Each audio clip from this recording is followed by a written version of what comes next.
Hai, Assalamualaikum. Saya Isyatin Ashratus Safa binti Yusof, memegang kad matrik BA 20110639. Pada kali ini saya akan membentangkan apa itu 4 titik faktor luaran yang mempengaruhi prestasi sesebuah organisasi dan cara untuk mengatasinya.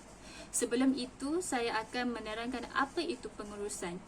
Pengurusan adalah sebuah organisasi di mana di dalam itu mempunyai kelompok dan perlu adanya bekerjasama antara satu sama lain di antara majikan maupun pekerja.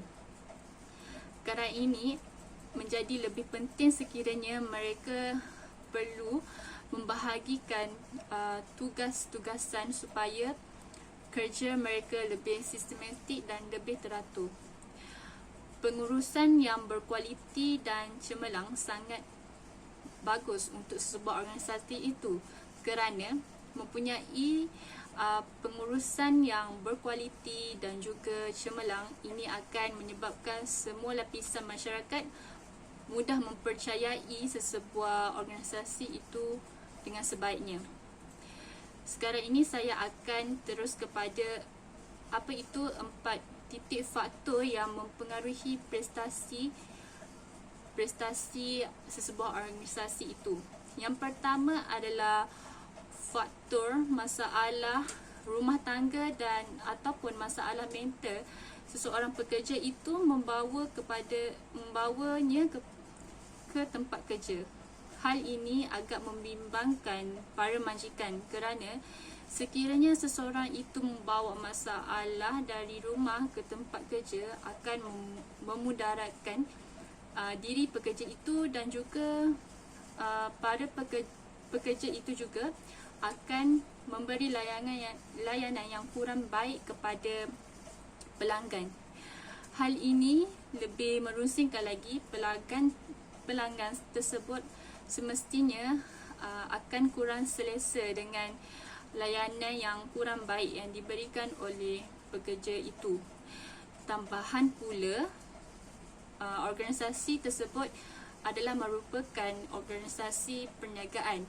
Sekiranya pelanggan mereka lari, secara tidak langsung perniagaan mereka makin lama makin susut dan mereka tidak lagi memperolehi keuntungan yang sebelum ini. Kerana ini menyebabkan mereka akan mengalami kerugian yang sangat besar disebabkan salah seorang pekerjanya membawa masalah dari rumah ke tempat kerja. Ini akan menyebabkan berlakunya melayani para pelanggan dengan kurang memuaskan, menyebabkan pelanggan itu lari dan menyebabkan menjejaskan perniagaan sesebuah organisasi itu. Faktor yang kedua adalah faktor persekitaran umum. Kita semua tahu bahawa setiap pekerja tidak semestinya mempunyai tahap kesabaran yang tinggi. Kerana ini membimbangkan lagi sekiranya seseorang pekerja itu perlu bersemuka dengan pelanggan yang bersikap biadab dan mempunyai banyak kerenah seperti cerewet. Hal ini pelanggan yang bersikap cerewet dan biadab ini akan ditemui sekiranya mereka tidak puas hati dengan servis yang diberikan dan dijelaskan oleh pekerja itu, dan secara tidak langsungnya pelanggan itu akan menyuarakan ketidakpuashatian kepada pekerja itu, dan ini akan mengeruhkan lagi keadaan sehingga menyebabkan berlaku pergaduhan di situ, dan secara tidak langsungnya pekerja itu akan mula memarahi dan melantah sekiranya pelanggan itu memberi respon ketidakpuashatian terhadap kerja yang dibuat oleh pekerja itu. Keadaan ini lebih membimbangkan sekiranya pelanggan itu membuat laporan ke pihak atasan dan memviralkan pekerja itu melakukan kerja yang tidak baik dan melayani secara kasar terhadapnya dan menyebabkan kesan buruk terhadap sesebuah organisasi tersebut. Faktor yang ketiga adalah faktor politik. Faktor politik seperti kita tahu bahawa semestinya ada juga seseorang itu terlalu taksub dengan politik dan terlalu sukanya dia terhadap politik sehingga dia ingin mendapat sokongan daripada rakan-rakannya. Sekira rakan-rakan, sebagai contohnya, rakan sekerjanya tidak menyokong persatuan politiknya, ia akan berlakunya perselisihan faham dan menyebabkan mereka tidak lagi bersependapat antara satu sama lain. Ini menyebabkan sesebuah organisasi itu mula berpecah belah secara perlahan-lahan, dan ini merusingkan lagi sesebuah organisasi itu tidak lagi mempunyai kualiti dan cemerlang seperti yang selalunya. Faktor yang keempat adalah faktor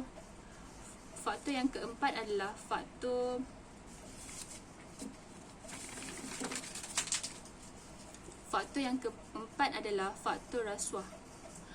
Faktor rasuah ini amat memakan diri sendiri dan memakan diri seseorang pekerja itu. Hal ini demikian dikatakan, semua rakyat Malaysia tahu bahawa rasuah adalah suatu jenayah yang amat besar dan boleh dihukum penjara selama 20 tahun sekiranya melibatkan diri dalam jenayah tersebut. Hal ini menyebabkan rasuah menjadi budaya. Sekiranya rasuah itu menjadi budaya kepada sesebuah organisasi, ia akan menggorengkan lagi keadaan di mana mereka menganggap rasuah itu adalah perkara biasa sahaja dan menyebabkan para pelanggan mudah tidak percaya lagi terhadap sebuah organisasi itu dan memandang dengan sudut negatif terhadap sebuah organisasi tersebut. Dan dengan ini terdapat juga golongan pekerja. Golongan pekerja dibahagikan kepada 3. Salah satunya golongan berintegriti. Golongan berintegriti ni sebenarnya dia sangat tulus dan jujur, dan kerana golongan ini sangat mematuhi terhadap peraturan undang-undang di tempat kerjanya. Tetapi golongan ini selalu disisihkan oleh pihak atasan sekiranya mereka ingin menyuarakan pendapat ataupun keputusan. Dan tambahan pula, mereka ini juga menjadi sebagai boneka untuk menutupi segala keburukan dan segala kecacatan yang berlaku dalam sebuah organisasi itu.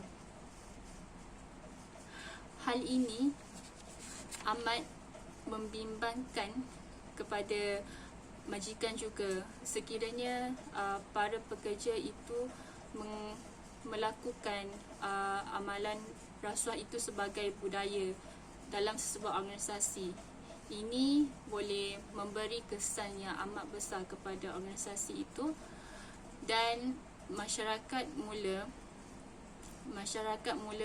beranggap organisasi ini adalah kurang berkualiti dan juga tidak mengamalkan sikap bermoral. Dan juga terdapat juga 3 cara untuk atasi faktor-faktor luaran ini. Antaranya seorang pekerja perlulah bersikap sabar yang tinggi untuk bersemuka dengan pelanggan yang banyak karenah ini, dan mereka perlu menguasai diri mereka di persekitaran umum. Hal ini sekiranya pelanggan itu mempunyai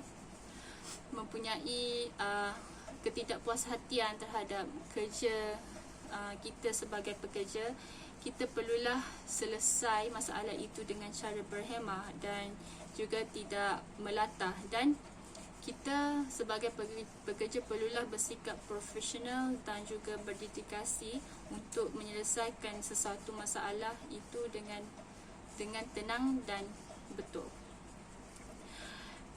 Cara atasi yang kedua adalah cara untuk memerangi rasuah. Hal ini pentingnya adanya wujud sikap integriti dalam diri kita. Sekiranya kita mengamalkan sikap bermoral dan sikap berintegriti dalam hidup kita, hal ini menjadi kebiasaan kepada diri kita, dan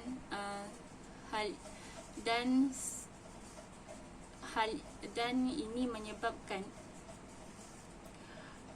rasuah itu tidak akan lagi wujud dalam amalan. Rasuah itu tidak akan wujud lagi dalam sebuah organisasi tersebut. Seterusnya, cara atasi yang terakhir adalah menggalakkan komunikasi di dalam sebuah organisasi. Hal ini adalah cara yang terbaik untuk berkomunikasi antara para majikan dan juga para pekerja.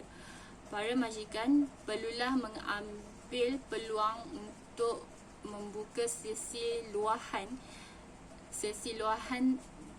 dengan para pekerja supaya mereka boleh meluahkan perasaan mereka, ketidakpuashatian di tempat kerja itu.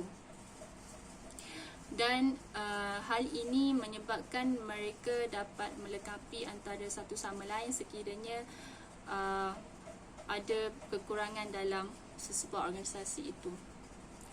Kesimpulannya, sebagai satu organisasi, kita perlulah bersikap bekerjasama antara satu sama lain, saling melengkapi antara satu sama lain, dan juga perlulah mengamalkan sikap berintegriti dalam diri sebagai majikan maupun pekerja. Hal ini dapat meningkatkan lagi prestasi secara tidak langsung. Sekian, terima kasih.